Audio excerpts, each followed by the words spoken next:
السلام علیکم ورحمۃ اللہ وبرکاتہ نحمده ونصلی علی رسولہ الکریم اما بعد فاعوذ باللہ من الشیطان الرجیم بسم اللہ الرحمن الرحیم رب اشرح لی صدری ویسر لی امری واحلل عقدۃ من لسانی یفقهوا قولی۔ نفع و نقصان کا مالک اللہ تعالی ہے۔ نفع و نقصان ظاہری سبب کے ساتھ ہو، یعنی ظاہری کوئی وجہ یا بغیر کسی سبب کے unknown reason، دونوں صورتیں اللہ تعالیٰ کی طرف سے ہیں۔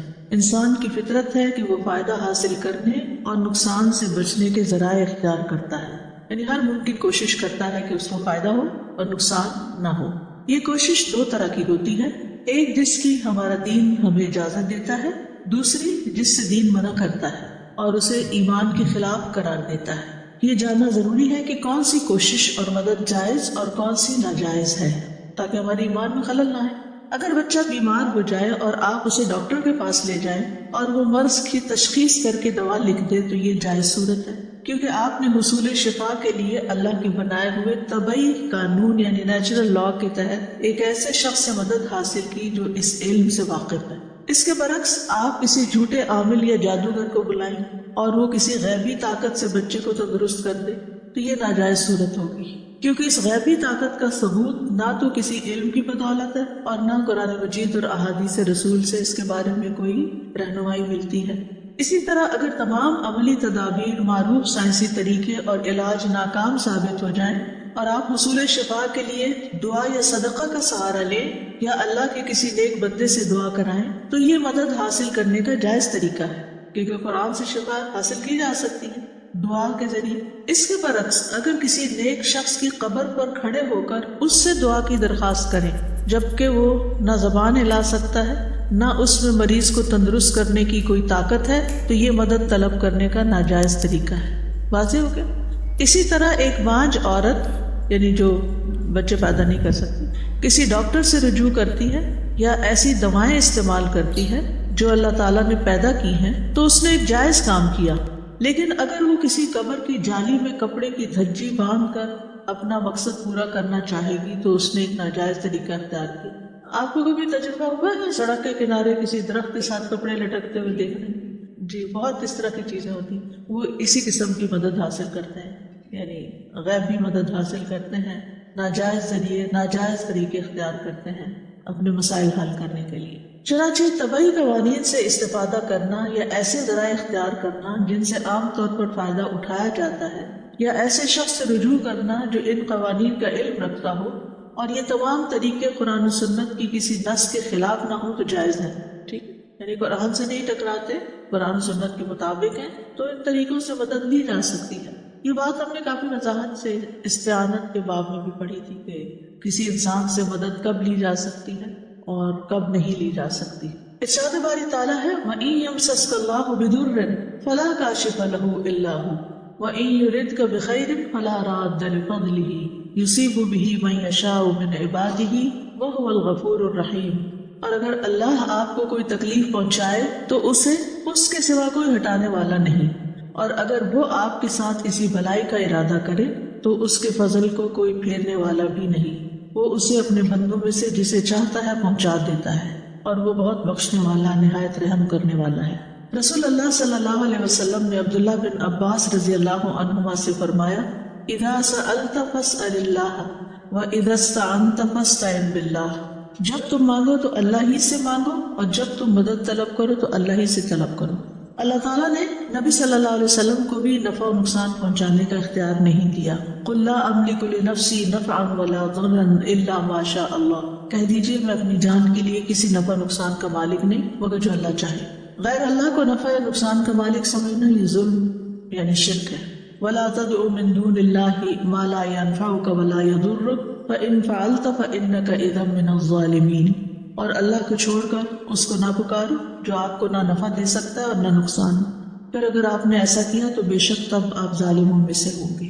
پوری دنیا میں مل کر نفع پہنچانا چاہے تو اللہ کے حکم کے بغیر ایسا نہیں کر سکتی۔ نبی اکرم صلی اللہ علیہ وسلم نے فرمایا وَاعْلَمْ أَنَّ الْأُمَّةَ لَوْ اجْتَمَعُوا عَلَىٰ أَن يَنفَعُوكَ لَمْ يَنفَعُوكَ إِلَّا بِشَيْءٍ قَدْ كَتَبَهُ اللَّهُ لَكَ وَلَوْ اجْتَمَعُوا عَلَىٰ أَن يَضُرُّوكَ لم يضروك الا بشيء قد كتبه الله عليك. اور جان لو اگر ساری دنیا مل کر بھی تمہیں نفع پہنچانا چاہے تو تمہیں نفع نہیں پہنچا سکتی سوائے اس کے جو اللہ نے تمہارے لیے لکھ دیا. اور اگر وہ سارے مل کر تمہیں کوئی نقصان دینا چاہیں تو نقصان نہیں دے سکتے سوائے اس کے جو اللہ نے تمہارے لیے لکھ دیا. گویا نفع اور نقصان کا اصل مالک اللہ ہے. تو مطلب یہ ہے کہ انسان کو وہی ملتا ہے جو اللہ نے اس کے لیے مقدر کیا ہے، لہذا ساری امیدیں اسی سے وابستہ رکھنی چاہیے. مخلوق جہاں فائدہ نہیں پہنچا سکتی اللہ کے اذن کے بغیر وہاں کوئی نقصان بھی نہیں دے سکتی. اس لیے خوف زدہ رہنے کی ضرورت نہیں، لوگوں سے ڈرنے کی ضرورت نہیں، کیونکہ آپ سوچتے ہیں لیکن پھر بھی تکلیف تو آ جاتی ہے. ہاں اگر کوئی آزمائش آتی ہے تو وہ تقدیر کا حصہ ہوتی ہے. یہ بات اگر ہمیں سمجھ آ جائے نا کہ یہ دنیا امتحان کا گھر ہے، دارالامتحان ہے، اس میں آزمایا جائے گا اور چھوٹی یا بڑی آزمائش ہر روز کسی نہ کسی شکل میں آتی رہے گی، اس سے ہم بھاگ نہیں سکتے. امتحان تو ہوگا. جب انسان پر کوئی امتحان آئے، کوئی تکلیف آئے، کوئی آزمائش آئے تو یہی سوچ لے کہ اس دنیا میں تو اس کے بغیر گزارا ہی نہیں ہے، یہ تو ہونا ہی تھا، یعنی اسے ایکسیپٹ کرے. آزمائش کیا ہے، امتحان کیا ہے، تکلیف اور دکھ کیا ہے؟ مرضی کے خلاف، خواہش کے خلاف کوئی چیز ہونا، یا مقصد کے خلاف یا فائدے کے خلاف کوئی چیز ہو جائے. تو اکثریت ہماری کیا کرتی ہے کہ جب کچھ ایسا ہو جاتا ہے تو اس کو ایکسیپٹ نہیں کرتی. وہ کہتی ہے ایسا کیوں ہوا، اللہ نے میرے ساتھ ایسا کیوں کیا، فلاں نے ایسا رویہ کیوں کیا، کاش میں یہ نہ کرتا، کاش فلاں ایسا نہ کرتا. تو یہ ساری چیزیں جو ہے نا یہ شیطان کا دروازہ کھول دیتی ہیں اور انسان کے ایمان میں خلل آ جاتا ہے. انسان کو ہمیشہ سوچنا چاہیے کہ اگر ہوا تو اس کے پیچھے کوئی حکمت ہے اور اللہ کی عزت سے ہوا، کیونکہ اگر انسان اللہ کی رضا پہ راضی ہو تو آزمائش کے بدلے اجر ملتا ہے، گناہ بھی جھڑتے ہیں، اللہ تعالیٰ کی خوشنودی بھی حاصل ہوتی ہے. اور اگر آزمائش پر اللہ سے یا بندوں سے شکوے شکایتیں ہوں تو آزمائش سزا بن جاتی ہے. جی استاذہ، دیر از $1 million کویسچن کافی ٹائم سے، like so many people they say, اور اللہ تعالیٰ مجھے معاف کرے، I have thought like that once too, کہ جب آپ نے کہا نا کہ انسان کو وہی ملتا ہے جو مقدر میں ہے، جو اللہ نے لکھ دیا، تو مینی پیپل دین کویسچن کہ اگر سب کچھ پہلے سے لکھ دیا گیا ہے، so why should we even try, why we even bother to do اینی تھنگ. جو ہو رہا ہے جیسا لکھا گیا تھا ویسا ہی ہونا ہے. اور اس بات کے اوپر یہ بھی اللہ نے لکھ دیا ہے نا کہ محنت کرو، کام کرو، یہ دونوں چیزیں ہی اللہ کی طرف سے، یعنی جہاں لکھا ہوا ہے وہاں اختیار بھی اللہ ہی نے دیا اور محنت کرنے کے لیے بھی اللہ ہی نے کہا. سو جو آپ کے پاس امتحان آ رہے ہیں اللہ نے لکھے ہوئے، but your faith will take you out and it will make you stronger. اللہ کی توکل آ جائے گا اور اس آزمائش میں سے بھی خیر نکلے گی، آپ کے گناہ جھڑیں گے، آپ کو اجر ملے گا، آپ کے درجے بلند ہوں گے، آپ میچور ہوں گے، آپ اپنی غلطیوں سے سیکھیں گے. کیونکہ خوش قسمت ہے وہ انسان جو اپنی غلطیوں سے سیکھے. اس انسان میں کوئی خیر نہیں کہ جس کو بغیر کسی غلطی کے ٹرے میں رکھ کے کوئی چیز مل جائے، بغیر کسی محنت مشقت کے. کیونکہ ان مال العسر یسرا ہے، تنگی کے ساتھ آسانی ہے. آپ ایکسرسائز نہ کریں تو آپ کا حال کیا ہوگا؟ جو کرتے ہیں انہیں پتہ ہے نہ کرنا کیا ہوتا ہے اور اس کے کتنے نقصان ہیں. ایکسرسائز میں مشقت ہے، نہ کرنے میں بڑا آرام ہے، لیکن اس آرام کے بعد کیا ہوتا ہے؟ تکلیف ہے. اور اس مشقت کے بعد کیا ہوتا ہے؟ آسانی ہوتی ہے. تو یہ ہمیں سمجھ نہیں آتی کہ تکلیفیں آتی کیوں ہیں، یہ ہم ایکسیپٹ نہیں کر پاتے اور اس کو ہم ظلم سمجھتے ہیں. جبکہ اس دنیا کا ڈیزائن اس شکل پر کیا گیا ہے کہ یہاں مشقتوں سے گزرنا ہی گزرنا ہے. اب اگر کوئی کہ گرمی آتی ہی کیوں ہے، ٹھنڈی رہنی چاہیے، تو کوئی چیز ہوگی نہیں آپ کی جو سارا ہی سال برف پڑتی رہے. جہاں پڑتی ہے سارا سال تو وہاں پر کیا ہوتا ہے؟ کچھ بھی نہیں ہوتا، لائف ہی نہیں ہے. یعنی کسی بھی چیز پہ اللہ تعالیٰ کے کسی بھی نظام پہ اگر آپ آبجیکٹ کرنا شروع کر دیں، کیونکہ اللہ تو کسی پہ ظلم نہیں کرتا، اور تقدیر بیسیکلی وہی چیز ہوتی ہے جو انسان نے عمل کرنی ہے یا کیے ہیں. تو اللہ کو اپنے علم کی بنا پر پتہ ہے، تو اللہ نے وہ تقدیر وہ لکھ دیا. بیسیکلی وہ انسان کے ہی فیصلے یا کام ہوتے ہیں. جی ہاں، یعنی کہ اللہ کو پہلے سے پتا ہے کہ میں اس انسان کو یہ دوں گا تو اس کا کرے گا کیا. جیسے آپ اپنے بچوں کو پیسے دیتے ہیں، عیدی دیتے ہیں، بیٹے کو بھی دی بیٹی کو بھی دی، تو آپ کو پہلے پتا ہوتا ہے کہ اس نے سنبھال کے رکھنی اور اس نے دوسرے دن ہی ختم کر دینی. آپ کو کہا سکتے آپ نے لکھ کر رکھا ہوا تھا کہیں نہیں، آپ کو اپنے تجربے کی بنیاد پہ پتا ہے، پچھلے پاسٹ ایکسپیرینس کی بنیاد پر پتا ہے. لیکن اللہ سبحانہ و تعالیٰ ایکسپیرینس کی بنیاد پر نہیں، اپنے علم کامل کی بنیاد پر جانتا ہے کہ یہ کرتا کیا ہے، اچھے وقت میں کیا کرتا ہے. اللہ تعالیٰ نے خود نہیں فرمایا وَنَبْلُوكُمْ بِالْخَيْرِ وَالشَّرِّ فِتْنَةً، ہم تمہیں اچھے برے حالات سے آزمائیں گے. کیا دیکھنے کے لیے، کیوں آزمائیں گے کہ اچھے حالات میں کیا کرتا ہے اور تکلیف دہ حالات میں کرتا کیا ہے. اس کی بنیاد پر پھر آگے فیصلہ ہوگا. اور اللہ کو پہلے سے پتا ہے اس نے کیا کرنا ہے. اللہ نے پہلے سے لکھ کے رکھا. لکھا ہوا کا مطلب یہ نہیں کہ فکس کر دیا گیا ہے کہ اب اس سے وہ ہل نہیں سکتا اور اس کے علاوہ اس کو کچھ کرنے کی کوئی اجازت ہی نہیں ہے, اختیار ہی نہیں ہے, اور اس کے پاس کوئی ہمت طاقت ہی نہیں. یہ نہیں ہے لکھے ہوئے کا مطلب.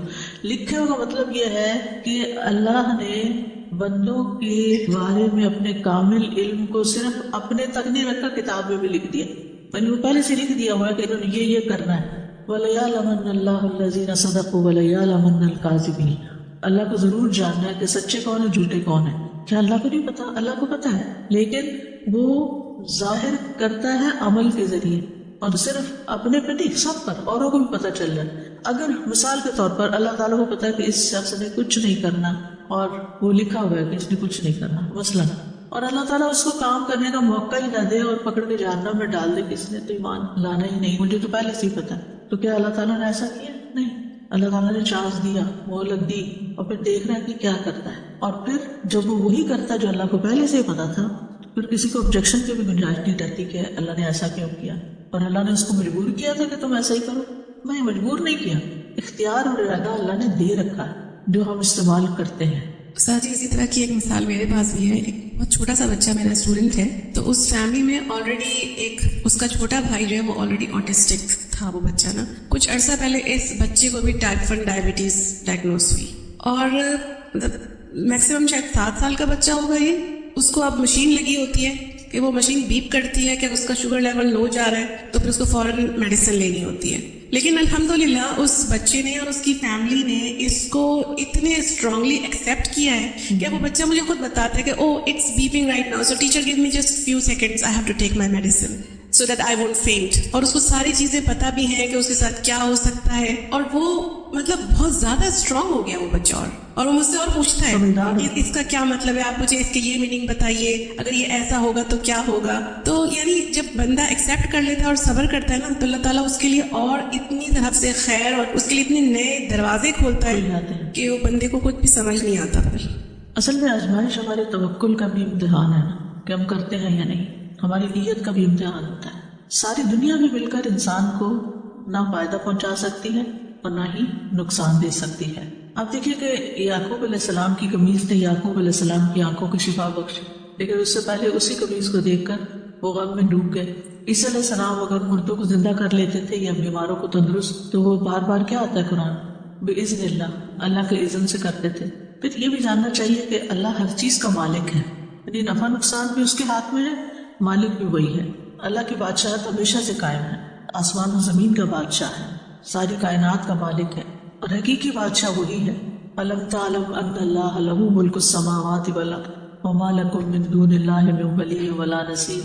اللہ تعالیٰ فرماتا ہے وَلِلَّهِ مُلْكُ السَّمَاوَاتِ وَالْأَرْضِ وَاللَّهُ عَلَى كُلِّ شَيْءٍ قَدِيرٌ. اور آسمان اور زمین کی بادشاہت اللہ ہی کے لیے, اور اللہ ہر چیز پر پوری قدرت رکھنے والا ہے. اللہ تعالیٰ فرماتا ہے وَلِلَّهِ مُلْكُ السَّمَاوَاتِ وَالْأَرْضِ وَمَا بَيْنَهُمَا وَإِلَيْهِ الْمَصِيرُ. اور اللہ ہی کے لیے ہے بادشاہت آسمان اور زمین کی, اور جو کچھ ان دونوں کے درمیان ہے, اور اسی کی طرف لوٹنا ہے. اور اللہ تعالیٰ فرماتا ہے تبارک الذی بیدہ الملک وہو علی کل شیء قدیر. دنیا کے بادشاہ جو ہیں وہ عاجز ہیں. فرعون لوگوں سے کہتا تھا الیس لی ملک مصر, کیا مصر پر میری بادشاہت نہیں؟ لیکن کیا آج مصر پر فرعون کی بادشاہت نہیں؟ موسیٰ علیہ السلام کے زمانے میں ہی اللہ نے فرعون کو ڈبو کی موت دے دی اور اس کی حکومت کا خاتمہ کر دیا, اور اس وقت سے لے کے اب تک نہ جانے کتنی لوگوں نے مصر پر حکومت کی ہے. لوگ آتے رہے جاتے رہے, کسی کی بادشاہت ہمیشہ نہیں چلی اور نہ ہی چل سکتی.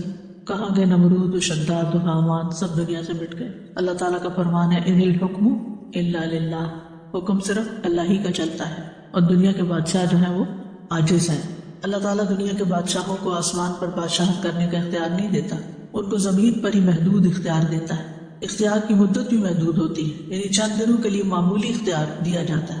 زمین کے بادشاہ چلتی ہوا, برستے پانی, گرجتی بجلی اور رونما ہونے والا زلزلہ اور طوفان روک نہیں سکتے, کیونکہ ان سب چیزوں پر بادشاہت اللہ کی ہے.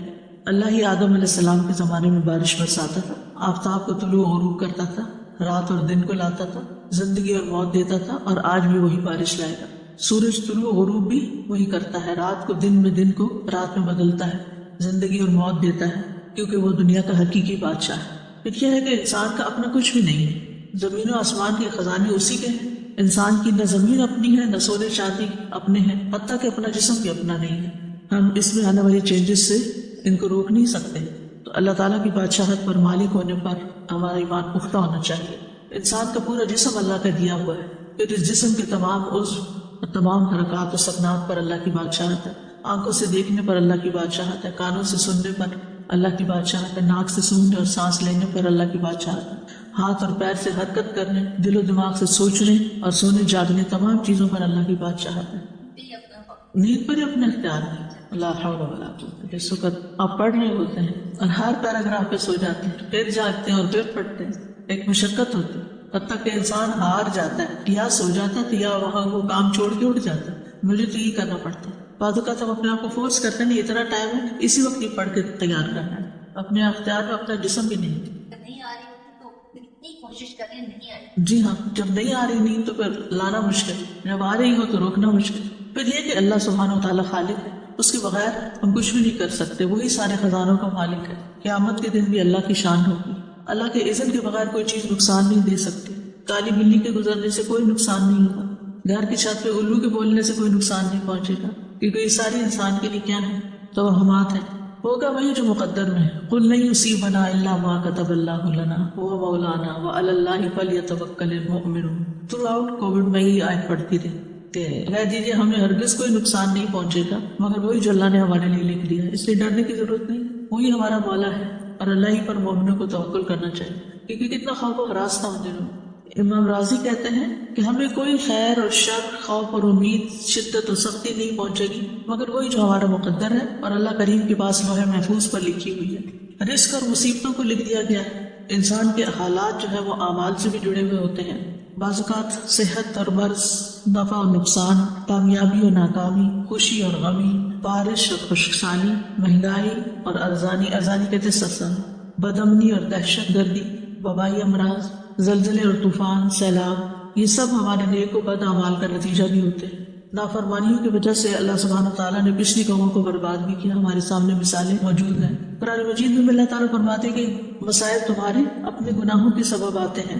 وما اصابکم من مصیبت فبما کسبت ایدیکم ویعفو عن کثیر. اور جو مصیبت بھی تمہیں پہنچتی ہے تو وہ تمہارے اپنے ہاتھوں کی کمائی کی وجہ سے ہے اور بہت سی چیزوں سے تو وہ درگزر فرما دیتا ہے. پھر مومنوں کو پہنچنے والی تکلیفیں گناہوں کا کفارہ بھی ہوتی ہے. کبھی مصیبت فوری سزا ہوتی ہے اور بندے کے حق میں یہ بھی بہتر ہوتی ہے. حدیث میں آتا ہے نبی صلی اللہ علیہ وسلم نے فرمایا اللہ نے تمہارے ساتھ خیر کا ارادہ کر لیا ہے، کیونکہ جب اللہ تعالیٰ کسی بندے کے ساتھ خیر کا ارادہ فرماتے ہیں تو اس کے گناہ کی سزا فوری دے دیتے ہیں، یعنی دنیا میں مل جاتی ہے اس کو. خاص طور پر کچھ گناہ جیسے والدین کی نافرمانی کی سزا. نبی صلی اللہ علیہ وسلم نے فرمایا تمام گناہوں میں سے جس گناہ کی سزا اللہ پاک چاہتا ہے قیامت تک مؤخر کر